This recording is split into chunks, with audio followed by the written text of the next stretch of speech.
le 11 septembre, Jésus dit « Beaucoup d'âmes s'égarent en voulant chercher ce qui est trop difficile pour elles et en voulant scruter ce qui est au-dessus de leurs forces, comme dit l'Ecclésiastique 3, 21.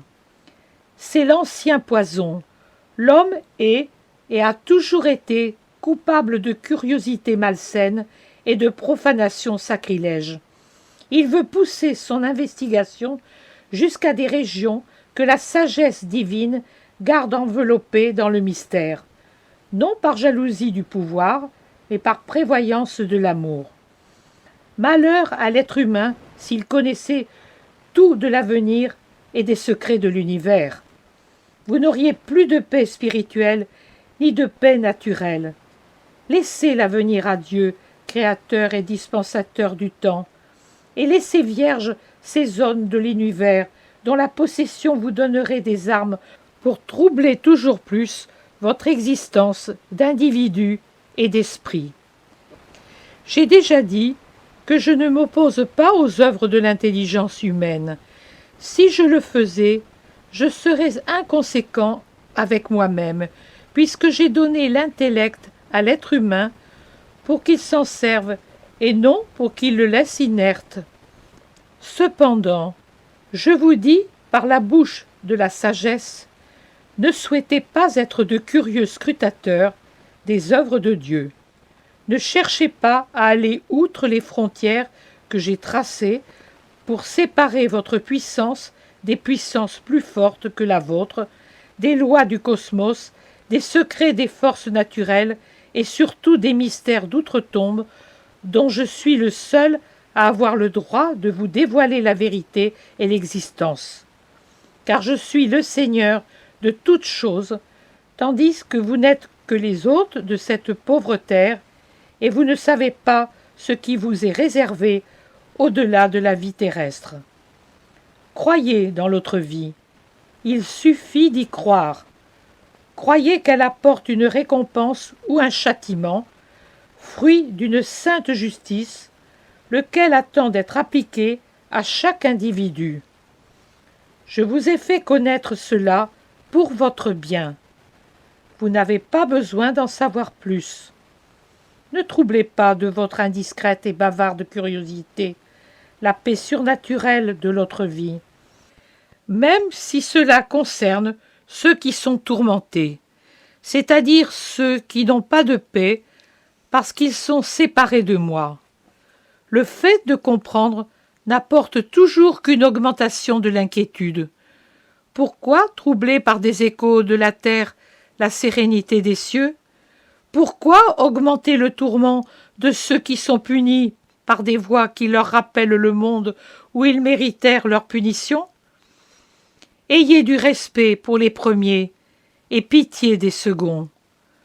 Moi seul, Seigneur du ciel et de la terre, arbitre suprême de toutes choses, puissance parfaite en toutes choses, je peux prendre de telles initiatives et rétablir le contact entre l'être humain et le mystère de l'autre vie. Moi seul. C'est alors que je vous envoie mes messagers, et toujours pour un bien, jamais pour me plier à de sottes et profanatrices recherches humaines. Bienheureux ceux qui croient sans avoir vu, ai-je dit à Thomas, et je le redis à tous les curieux et à tous les incrédules de la terre. On n'a pas besoin de preuves pour croire à la deuxième vie, qui n'est pas, sachez-le pour le moment, telle que vous l'imaginez dans toutes vos fantaisies, mais telle que j'ai dit, une seconde vie, unique et non des vies et encore des vies. Vous êtes des êtres humains et non des grains de blé qui, ressemés, germent 1, 2, 10, 100 fois, autant de fois qu'on les sème. On n'a pas besoin de preuves. Ma parole suffit. Si vous dites que vous croyez à la deuxième vie, et ensuite vous cherchez des preuves surnaturelles pour croire, vous mentez et vous me traitez de menteur. Vous mentez parce que vous dites que vous croyez avec la bouche, mais vous ne croyez pas avec l'esprit, et vous cherchez des preuves Vous me traitez de menteur parce que le fait que vous cherchez des preuves suppose la pensée, sous-entendue mais très vive, que j'ai pu dire des choses non véridiques.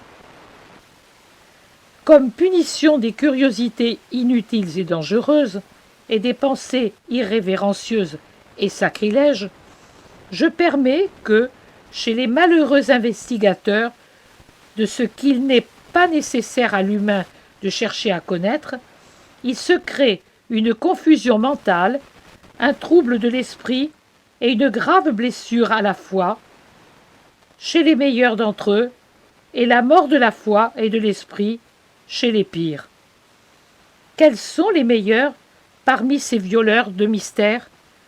Ce sont ceux qui s'en approchent, non pour me faire un procès, puisqu'on ne peut me faire de procès, mais plutôt pour me chercher, car ils ne savent pas me trouver par d'autres voies plus sûres, humbles et hautes, comme celui qui les a marqués, le Christ qui est venu exprès sur la terre pour apporter la doctrine sûre, laquelle vous guide à la deuxième vie, et pour fonder l'Église, dépositaire et maîtresse de ma doctrine.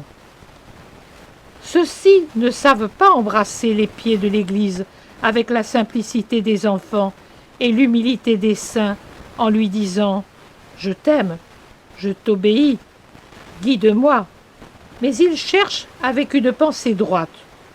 Je les traite donc avec beaucoup de miséricorde.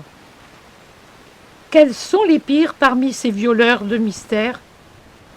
Ce sont ceux qui s'en approchent par pure curiosité scientifique, pour un profit humain, quel qu'il soit, du vil argent donné en échange de leur science de magie, au bénéfice direct qu'ils peuvent tirer, du moins le croient-ils, de guides ultraterrestres. Mais ce n'est pas ainsi qu'on a des guides. Ils viennent spontanément, par mon commandement, et non appelés par les humains.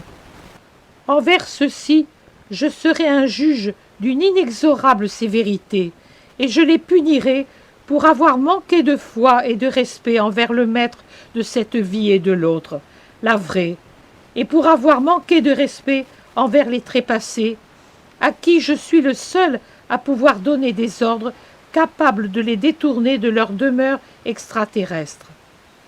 Bienheureux, bienheureux, 3 fois bienheureux, ceux qui croient sans besoin de preuves.